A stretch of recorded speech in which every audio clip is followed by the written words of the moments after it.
আমাদের গ্রামে হারু কাকার চায়ের দোকানটা ছিল খুবই বিখ্যাত। কিন্তু হারু কাকার চায়ের দোকানটা গ্রামের এক নিরিবিলি জায়গায় হওয়ায় রাতের বেলায় বেশিরভাগ মানুষের সমাগম ঘটে না। তাই হারু কাকার বাধ্য হয়ে একাই বসে থাকে। দিনের বেলাও তেমন একটা খরিদ্দার হয় না।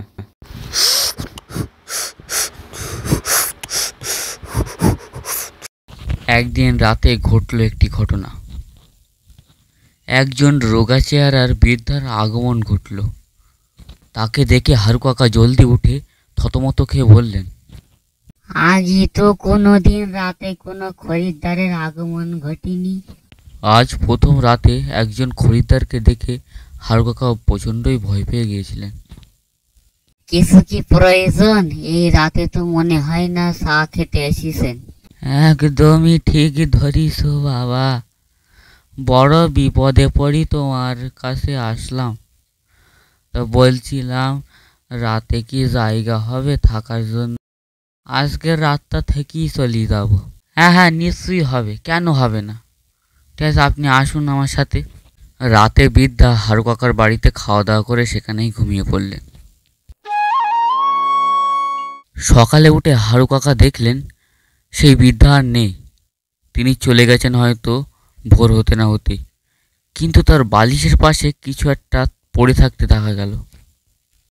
রতন কাকার পাশে থাকা একটি কাগজ তুলে নিলেন এবং ওই কাগজে একটি চিত্র আঁকলেন এবং সেটি বাস্তবে রূপান্তরিত হলো। এরপর তিনি একটা বুদ্ধি খাটালেন। তিনি চায়ের সাথে সাথে বিনামূল্যে মিষ্টি বিতরণ করতে লাগিলেন। এর ফলে হারু কাকার দোকানে প্রচুর ভিড় জমে যায়। নানা অঞ্চল থেকে মানুষ আসতে থাকে তার চায়ের দোকানে। কিন্তু একধারে যেমন উন্নতি হতে থাকে, অন্যদিকে তেমন বদলোকের অভাবও ছিল না। এই হারু বেটা যে কি করে এত মিষ্টি পাচ্ছে যে ফ্রিতে বিতরণ করছে, ব্যাপারটা একটু দেখতে হচ্ছে তো। সেই দিন রাতে চুপি চুপি লোকটি জানলা দিয়ে সব দেখতে লাগলেন। কিছুক্ষণ পরে হারু কাকা ঘুমালে সে চুপি চুপি তার ঘরের ভিতরে ঢুকে সেই পেনটা চুরি করে নেয়। এবার পেয়েছি, এবার আমি এই দিয়ে বড় লোক হব। সেই লোকটি সেখানে ছবি আঁকার বদলে অনেক স্বর্ণ মুদ্রা মালিক হওয়ার কথা জানালো। ঠিক সেই সময় সেই পেনটি থেকে একটা আত্মা বেরিয়ে এলো এবং বলল, এই কলম কখনোই অসৎ মানুষের চাওয়া পাওয়া পূর্ণ করে না। কেবলমাত্র সৎ ব্যক্তি মন থেকে চাইলে এই আশা পূর্ণ হয়। তোমার মনে লোভ ভর্তি, তাই তুমি কোনো চাওয়ারই